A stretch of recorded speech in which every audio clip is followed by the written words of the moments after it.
Hi guys and welcome back here at 1000 PS. Today it's all about this baby right in front of me, about the CBR600RR. So it's known to be performing very well on the racetrack, but how does it perform on the normal day-to-day street? We're gonna find out for you, so stay tuned.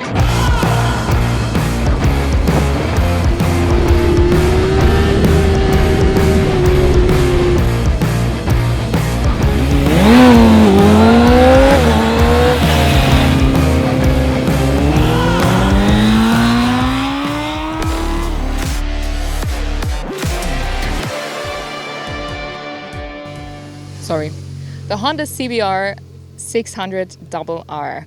I have to say, especially after riding the Fireblade, that this, for me personally, is the perfect alternative. It doesn't have too much power so that it's hard to handle. The handling was nice, it was easy.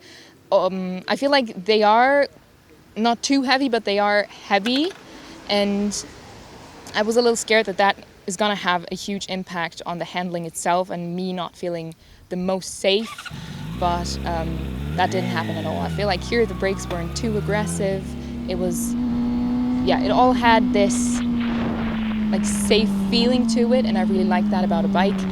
And also the mirrors here were easily accessible. I could see everything, and the display also perfectly fine. You can see everything, you've got everything you want. Also with Honda, I feel like the quality of the buttons and everything, it's really good. It's really good. They really pay attention to that. It's easy to use. So I feel like overall, I have to give the bike a thumbs up.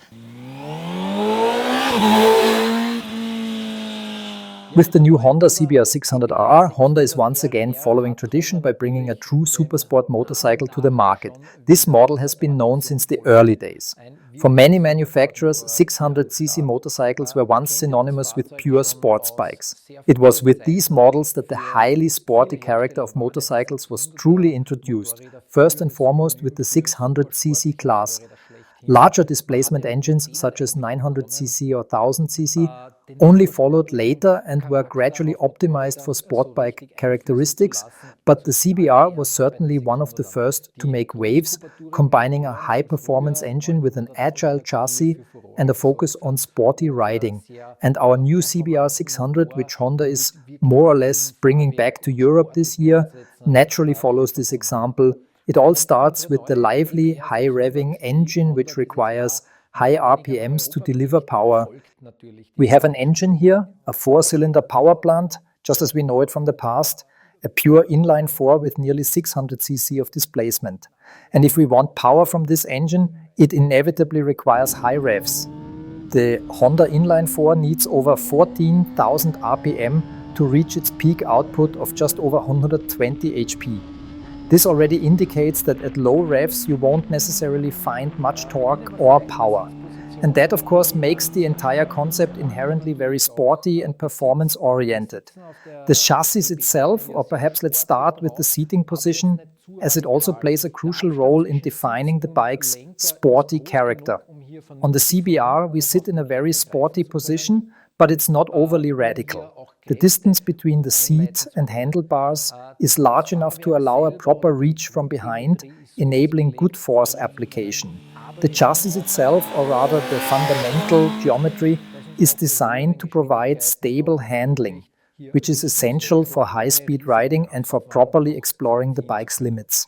At the same time, the bike retains a certain agility, allowing for quick direction changes at high speeds without requiring excessive effort. The gearbox operates in a typical Honda fashion, flawlessly. It features a quick shifter and a blipper function, both of which work perfectly across different RPM ranges and load conditions. Gear shifts are crisp and precise. The gear linkage is well designed, with short travel, making it easy to feel exactly when the next gear engages. Additionally, the sheath linkage has minimal flex, providing direct feedback. The suspension setup features a fully adjustable system which works exceptionally well on the road, offering a decent level of ride comfort. The damping is on the softer side for a supersport motorcycle, yet it still provides a stable and responsive feel without excessive movement. This means you can accelerate out of corners smoothly without excessive rear-end movement.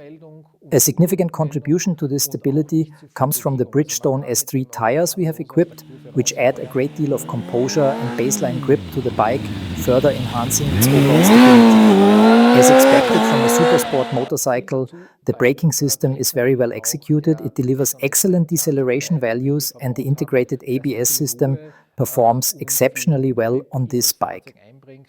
Even under optimal asphalt conditions where ABS systems often reveal their strengths and weaknesses, this system provides outstanding performance. It allows for very short braking distances even in ideal conditions. This means that the ABS system also performs exceptionally well on the racetrack. Unlike some systems that significantly extend braking distances, this one retains excellent performance in the braking zone, which is highly beneficial as it adds a substantial safety margin while still supporting the rider. This is particularly advantageous when it comes to aggressive corner entry and braking deep into the apex. It's always reassuring to have a small electronic assistant in the background, allowing the rider to brake confidently and deeply into turns, knowing that the front wheel won't lock up in such situations. However, the suspension's advantage on the street, being tuned on the softer side, might present some drawbacks on the racetrack. A softer setup means that under the extreme loads experienced on a racetrack, the suspension will compress significantly. During hard braking phases, the front fork will quickly reach its limit.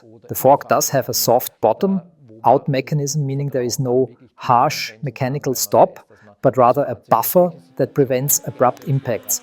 Nevertheless, its ability to absorb bumps under heavy braking is somewhat restricted. This is something that can be fine-tuned. Since the bike features a fully adjustable suspension, there is a certain range of adjustability available.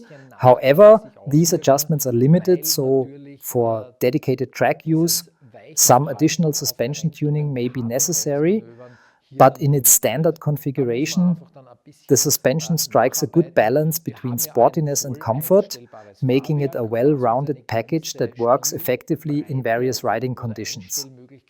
One major drawback of the CBR, despite its visually appealing exhaust design, is the noticeable heat buildup. Unfortunately, this heat is strongly felt by the rider on the inner thighs, or more precisely, on the underside of the thighs.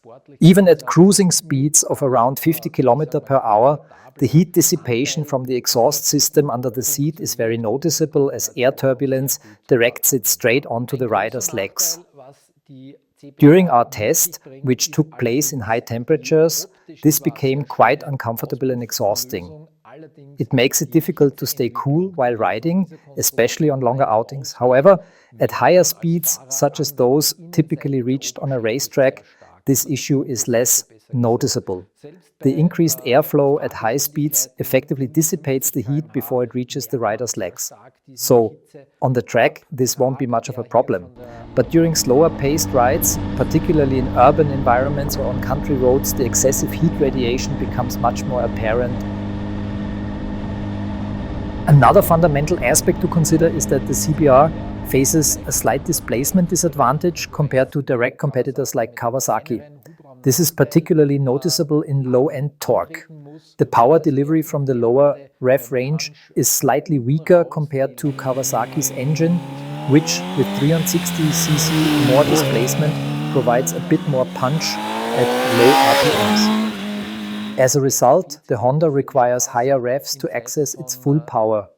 The question of whether a high-revving inline-4 remains practical for everyday street riding, especially in an era of increasing noise regulations and neighbor complaints, is another matter entirely. However, for a purely sporty application, this concept works exceptionally well, and as expected from the CBR, it fits perfectly into Honda's Supersport philosophy. The bike offers great fun on the road, but is likely even more at home on the racetrack.